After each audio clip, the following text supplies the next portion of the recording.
Halo semuanya, selamat datang di channel yang tidak layak untuk dihina ini. Sebelum kita mulai, atur posisi santainya, seruput kopinya, dan mari kita berkhayal.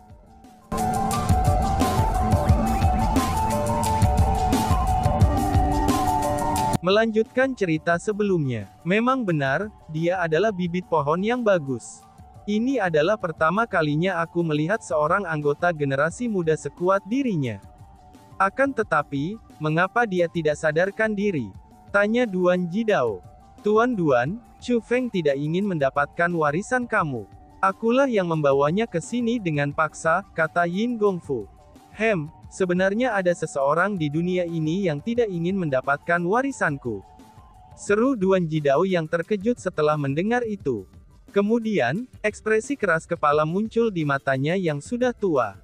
Dia melihat ke arah Chu Feng, lalu tersenyum dan berkata, "Anak ini benar-benar sombong. Aku akan melihat, kemampuan apa yang dia miliki untuknya berani menolak warisan aku," ucap Duan Jidao.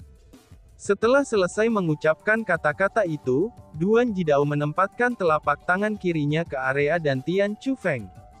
Kemudian dia menggerakkan tangan kanannya, dan mengeluarkan banyak biji dari kosmos saknya. Ada begitu banyak biji, sehingga mereka benar-benar menumpuk seperti gunung kecil. Ini adalah biji yang sama dengan yang ditambang oleh Jiang Wuxiang dan yang lainnya. Bas-bas. Tiba-tiba saja, Duan Jidao mengulurkan tangannya dan melakukan gerakan meraih. Segera, sepotong biji masuk ke tangannya. Setelah biji masuk ke tangannya, biji itu dengan cepat meleleh. Setelah itu, tubuhnya mulai memancarkan cahaya. Melihat adegan ini, Yin Gongfu segera mengungkapkan ekspresi gembira. Dia benar-benar tidak pernah berharap, bahwa Duan Jidao akan secara paksa menyerahkan kekuasaannya kepada Chu Feng. Duan Jidao bahkan melakukannya dengan lebih mudah dari yang dia perkirakan. Bagaimana mungkin? Dantiannya, seru Duan Jidao yang tiba-tiba saja mengungkapkan ekspresi kaget. Tuanku, apakah ada yang salah? Yin Gongfu bertanya dengan prihatin. Tidak apa-apa, aku menolak untuk percaya, bahwa ini tidak akan berhasil. Jawab Duan Jidao sambil melambaikan lengan bajunya. Segera, tumpukan biji pegunungan mulai memasuki tangannya tanpa henti. Sepotong demi sepotong, mereka larut dan berubah menjadi kekuatan khusus yang secara paksa ditanamkan ke dalam dantian Chu Feng. Dan, boom, tiba-tiba saja, ledakan teredam segera terdengar. Ledakan itu berasal dari dalam tubuh Chu Feng. Setelah ledakan teredam itu terdengar, Duan Jidao dipaksa mundur beberapa langkah berulang kali. Hanya ketika dia berada 100 meter jauhnya dari Chu Feng, barulah dia berhasil menenangkan diri. Tuanku, apa yang terjadi? Tanya Yin Gongfu. Melihat ini, Yin Gongfu sangat terkejut. Karena telah berhubungan dengan Duan Jidao begitu lama, Yin Gongfu tahu betul seberapa kuat Duan Jidao ini. Menggambarkannya dengan kata tak terduga, itu akan menjadi yang paling cocok untuknya. Namun pada saat ini, tidak hanya Duan Jidao telah dipaksa mundur 100 meter jauhnya, tapu tubuhnya yang sudah tua juga bergetar hebat. Aku baik-baik saja, ucap Duan Jidao sambil melambaikan tangannya. Namun demikian, napasnya sangat cepat. Hanya setelah waktu yang lama, barulah dia akhirnya berhasil mengatur napasnya. Kemudian dia menunjukkan tatapan yang rumit, dan mulai memeriksa Chu Feng dengan cermat untuk sementara waktu. Setelah itu, dia melihat ke arah Yin Gongfu dan bertanya, "Apakah kamu tahu, siapakah garis keturunan Chu Feng?" tanya Duan Jidao. Junior ini tidak tahu. Asal-usul Chu Feng tampaknya menjadi misteri, kata Yin Gongfu. Tak terbayangkan, ini benar-benar tak terbayangkan. Tidak heran kalau anak itu sangat menentang surga, dan memiliki kekuatannya di usia yang begitu muda, seru Duan Jidao dengan kagum. Tuan Duan, apa yang sebenarnya terjadi dengan Chu Feng? Yin Gongfu benar-benar bingung. Tidak perlu baginya untuk menerima warisan aku. Aku juga tidak bisa memberikan kekuatan Lord Emperor Huang kepadanya, kata Duan Jidao.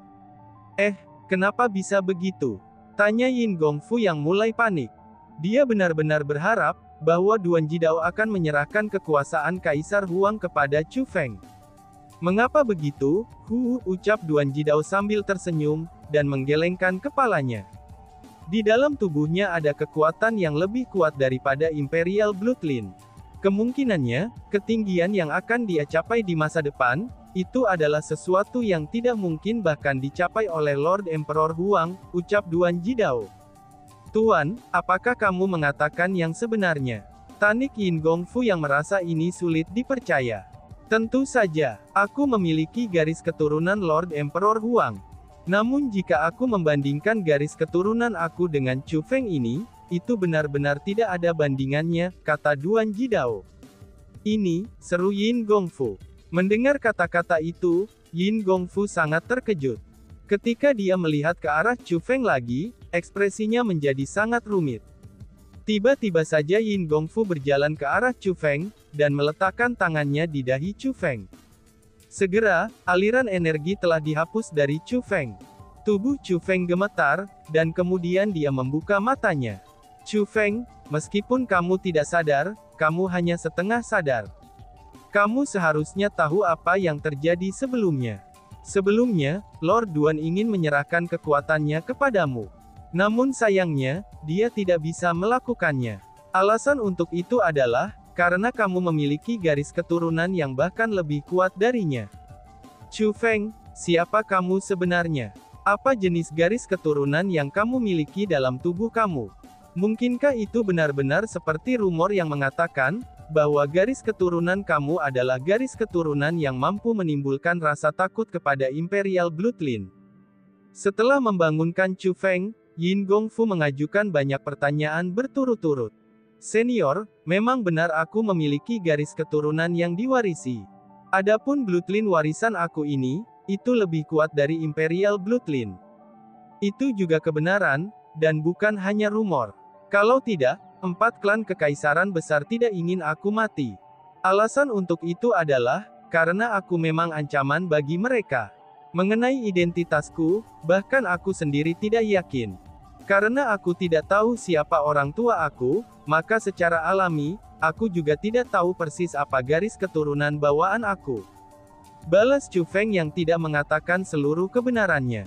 Dia tidak ingin memberitahu Yin Gongfu dan Duan Jidao, bahwa dia berasal dari dunia luar. Pada saat ini, Duan Jidao belum berhasil menyerahkan kekuasaannya kepada Chu Feng. Jika dia berhasil, maka dia akan berada di pihak Chu Feng. Namun karena dia telah gagal, Chu Feng tidak yakin apakah dia adalah teman ataukah musuh. Jadi begitu ya, ucap Yin Gongfu yang mulai merenung. Dia merasa sangat menyesal, bahwa Chu Feng tidak dapat memperoleh warisan Duan Jidao. Chu Feng pun berdiri, lalu berbicara dengan Duan Jidao. Senior Duan Jidao, terima kasih banyak telah berpikir begitu tinggi tentang aku. Tidak dapat memperoleh warisan kamu, itu adalah kehilangan Chu Feng ini. Namun mengabaikan hal-hal yang menyangkut aku, saudara lelaki aku, Jiang Wuxiang, dia telah dituduh bersalah.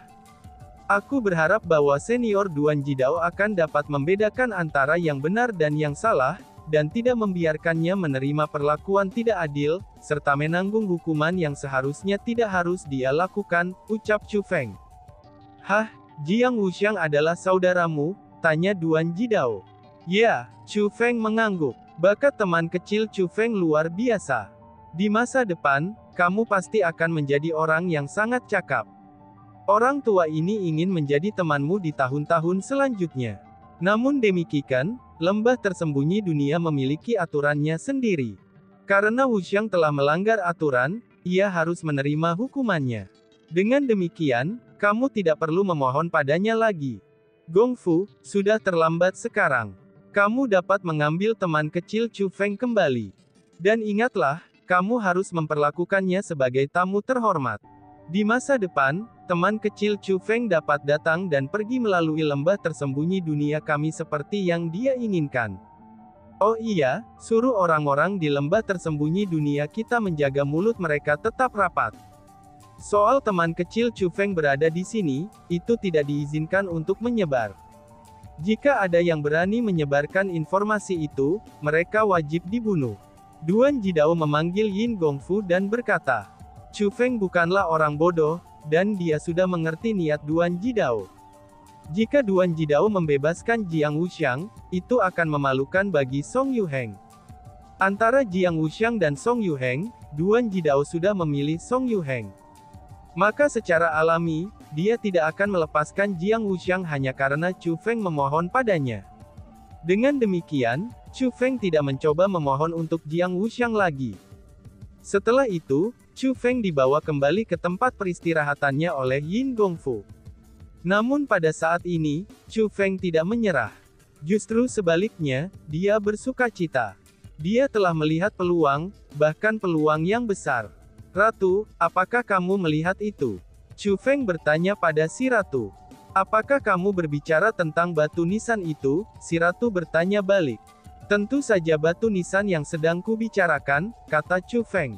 Bagaimana menurutmu? Si ratu bertanya. Kakek Song Yuheng pasti telah melakukan sesuatu pada sisa-sisa itu.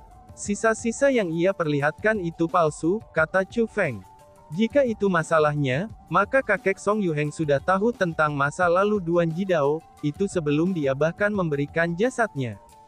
Kalau tidak mungkin kebetulan seperti itu, kata si ratu. Tentu saja itu bukan kebetulan. Kakek Song Yuheng seharusnya tahu, bahwa Duan Jidao sangat tidak suka dia merampok makam. Bahkan jika dia merampok makam sebelumnya, maka dia akan menyembunyikan tindakannya dari Duan Jidao. Namun pada suatu waktu, ia memutuskan untuk menyerahkan sisa-sisa yang diperolehnya dari perampokan makamnya kepada Duan Jidao, dan bahkan menanggung bahaya hukuman. Itu sudah jelas, bahwa dia melakukannya dengan suatu tujuan. Alasan untuk itu adalah, karena dia tahu bahwa selama dia memberikan Duan Jidao dengan apa yang telah dia dapatkan, maka tidak hanya Duan Jidao tidak akan menghukumnya, tapi dia malah akan menghadiahinya. Namun faktanya, dia berhasil melakukannya, kata Chu Feng. Tapi sayangnya, dia tidak tahu bahwa kamu telah melihat sisa-sisa yang sebenarnya. Selanjutnya, kamu juga tahu di mana mereka berada, kata si ratu. Betul, tampaknya aku juga dapat membantu Wuxiang dengan luar biasa, kata Chu Feng. Kapan kamu berencana untuk berangkat? Si ratu bertanya. Malam ini juga dong, kata Chu Feng. Ternyata Chu Feng telah melihat batu nisan kekasih Duan Jidao ketika dia bangun. Selain nama kekasih Duan Jidao, Duan Qirou, itu ada juga puisi di nisan tersebut.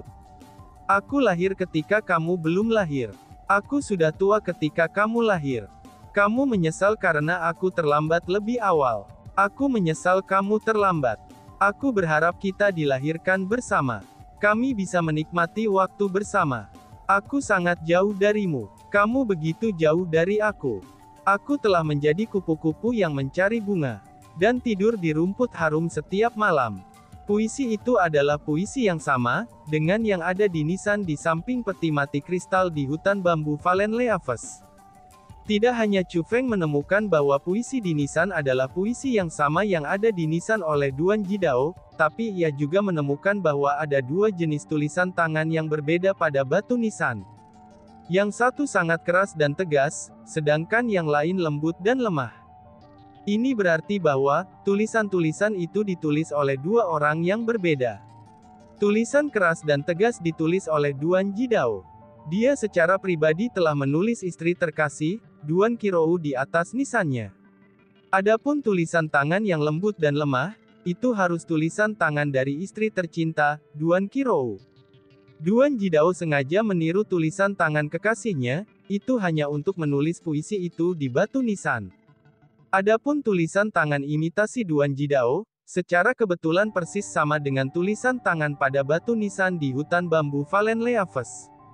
Lebih jauh lagi, puisi sentimental itu menggambarkan dengan tepat, tragedi sepasang kekasih yang tidak dapat bersama karena perbedaan usia mereka. Ini juga sangat mirip dengan kisah Duan Jidao dan Duan Qirou. Dengan demikian, Chu Feng yakin bahwa wanita misterius di peti mati kristal di hutan bambu jatuh, itu adalah Duan Qirou yang asli. Adapun sisa-sisa yang disebutkan kakek Song Yuheng yang telah disajikan kepada Duan Jidao, terlepas dari metode apa yang dia gunakan untuk menipu mata Duan Jidao, itu adalah mayat palsu. Setelah beberapa pertimbangan, Chu Feng memberi alasan bahwa dia memiliki beberapa masalah penting untuk diurus, dan mengatakan kepada Yin Gongfu bahwa dia harus pergi untuk waktu yang singkat pada malam yang sama. Yin Gongfu tidak bertanya pada Chu Feng pertanyaan tentang itu. Tapi sebaliknya, dia langsung membiarkan Chu Feng pergi. Selain itu, dia memberinya kunci yang mampu membuka pembentukan formasi di sekitar lembah tersembunyi dunia. Namun demikian, Chu Feng tidak menyebutkan kepada Hong Qiang bahwa ia akan pergi. Sebenarnya, terlepas dari berapa banyak kemampuan penyembunyian yang dimiliki Chu Feng, dan seberapa kuat mereka, itu tetap sangat berbahaya baginya untuk keluar pada saat seperti itu. Chu Feng tidak berharap kalau Hong Qiang berani menghadapi bahaya bersamanya. Karena itulah, ia berencana untuk bepergian sendiri. Pohon muda yang begitu memuaskan, itu benar-benar jarang didapat. Hanya saja, sungguh sayang sekali. Ucap Duan Jidao sambil menghela nafas berulang kali. Dia merasa sangat kasihan, bahwa dia tidak dapat menyerahkan kekuatannya kepada Chu Feng. Uhuk. Tiba-tiba saja, Duan Jidao mulai batuk hebat. Saat dia batuk, cairan emas menyembur keluar dari mulutnya. Ketika cairan emas muncul, ekspresi Duan Jidao menjadi sangat jelek, dan auranya juga menjadi lebih lemah. Namun sepertinya, Duan Jidao sudah terbiasa dengan adegan ini. Dia menyeka cairan emas di sekitar mulutnya, dan tidak menunjukkan kejutan sama sekali. Tuan Duan. Tidak lama kemudian, seorang lelaki tua berjalan mendekat dan berlutut di depan Duan Jidao. Pria tua ini setidaknya berumur 3000 tahun. Dan bahkan dalam hal usia, dia bisa lebih tua dari Duan Jidao. Namun anehnya, ekspresi yang dia kenakan saat memandang Duan Jidao sangatlah hormat. Adapun lelaki tua ini, dia adalah kakek Song Yuheng. Untuk menemukanku selarut ini, mungkinkah sesuatu telah terjadi? Tanya Duan Jidao. Tuanku, sesuatu yang besar telah terjadi, kata kakek Song Yuheng. Terjadi apa? Tanya Duan Jidao. Penjahat yang sangat dicari dari 4 klan kekaisaran besar telah menyusup ke lembah tersembunyi dunia kita. Yin Gongfu lah yang membiarkannya masuk, kata kakek Song Yuheng. Aku sudah tahu, balas kata Duan Jidao. Tuanku, kamu sudah tahu. Seru kakek Song Yuheng dengan sangat terkejut setelah mendengarnya. Chu Feng tidak mengganggu tempat ini. Namun sebaliknya, akulah yang meminta Gongfu mengundangnya ke sini. Apakah hanya itu yang ingin kamu sampaikan kepada aku? Duan Jidao bertanya. Mendengar kata-kata itu, kakek Song Yuheng sedikit ragu sebelum berkata. Chu Feng telah melukai Yuheng. Terlebih lagi, lukanya juga sangat serius, ucap kakek Song Yuheng. Oh, mata Duan Jidao menyipit. Kemudian, dia melihat ke arah kakek Song Yuheng dan berkata, kalau begitu, mengapa kamu tidak memberitahu aku tentang hal ini lebih cepat, dan mengapa kamu tidak membawa Yuheng ke sini sehingga aku bisa merawat lukanya? Tanya Duan Jidao. Meskipun lukanya sangat serius, tapi itu hanya luka yang dangkal. Aku merasa bahwa tidak perlu untuk mengganggu tuanku. Jadi, bawahan ini akhirnya mengobati luka-lukanya sendiri. Hanya saja, Yuheng itu adalah penerus yang sangat dipikirkan oleh tuanku. Baginya dipukuli di depan umum, itu benar-benar agak merusak prestise tuanku, ucap kakek Song Yuheng yang mulai menebarkan perselisihan. Jika kamu ingin aku merawat Chu Feng, maka kamu bisa melupakannya. Chu Feng adalah tamu terhormat yang aku undang di sini. Bagaimana mungkin aku bisa menghukum tamu terhormat aku? Selain itu, anak itu juga memiliki bakat yang luar biasa. Aku menyarankan, agar kamu harus membuat Yuheng bergaul dengannya. Kejadian seperti itu tidak boleh terjadi lagi. Selain itu, dia tidak boleh menyinggung Chu Feng lagi. Oh iya, katakan pada orangmu bahwa mereka tidak diizinkan menyebarkan informasi apapun tentang Chu Feng di sini. Jika ada orang yang berani memberitahu 4 klan kekaisaran besar bahwa Chu Feng ada di sini, aku pasti tidak akan menunjukkan belas kasihan kepada mereka, kata Duan Jidao. Mendengar kata-kata itu, ekspresi kakek Song Yuheng menjadi sangat buruk. Dia datang ke sini demi melaporkan keluhan yang diderita Song Yuheng, sehingga dia bisa meminta Duan Jidao mengurus Chu Feng dan Yin Gongfu.